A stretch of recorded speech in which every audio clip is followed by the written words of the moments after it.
Ben Xorazm viloyati Urganch tumanida yaşayman. İsmim Shahnazarova Marhaba, 91-yilda tug'ilganman. 4 yaşımdan beri meni psoriaz bilan og'riyman. Ko'pchilik bu nima deydi, doktorlarim ko'ringan, men davolanganman, shu vaqtning natijasini sezmaganman. Endi menga doktorlar aytgan, shu psoriaz davosi yo'q kasallik deydilar, umring oxiridan sen bilan birga yashaydi, ikkinchi marhaba bo'lib deganlar. Keyin varikozim bor edi, varikoz shu birinchi farzandim tug'ilgan vaqti paydo bo'lgan, shundan yana bor. Bundan shu yilda qishda oyog'im og'rib bezovta etadi. Keyingi 3-chi kasalim, endi 3-chi neda o'tgan yil yanvar oyidan beri nima desam, epilepsiya davleniya tushib chiqib o'ynaydi, davleniyam tushgani 90 40 90 50 bo'ladi edi. Chiqqani 150 90 150 100 bo'ladi edi. Epilepsiya tutgan vaqtimda davleniyam chiqqan vaqti nafasim qisib, yuragim og'zimga kelib urib qoladi edi. Ana shu vaqtda epilepsiya tutadi. Tutqanoq ya'ni, tutqanoq tutib qoladi. Shundan keyin tutqanoq yozdirib o'zimga kelgan vaqtimda davleniyam tushib ketadi edi. Shu bilan bir yerda davolandim, yana Rossiyaga borib davolandim. Natijasini ko'rmadim, yaxshi olmadim.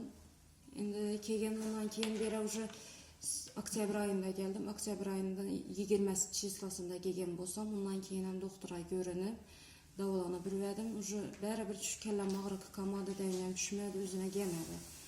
Keyin singlim Gulasal qaynonasini tavsiya etdi. Qaynonam shuning Global Trendda ishlab o'tdi. Şunun ilaclarını tavsiye ettim bana.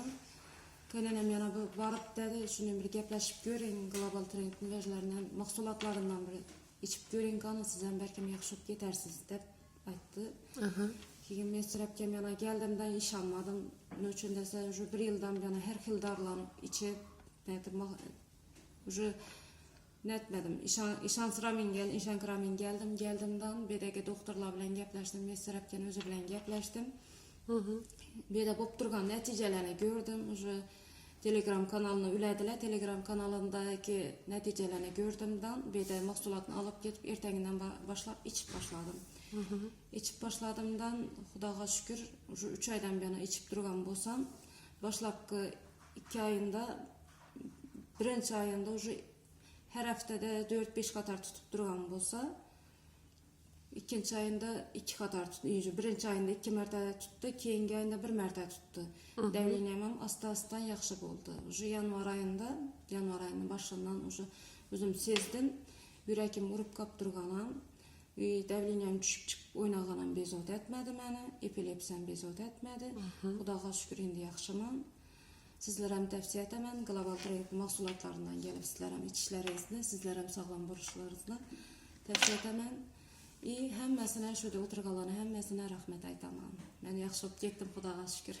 Yaxshi rahmat, sog' bo'linglar.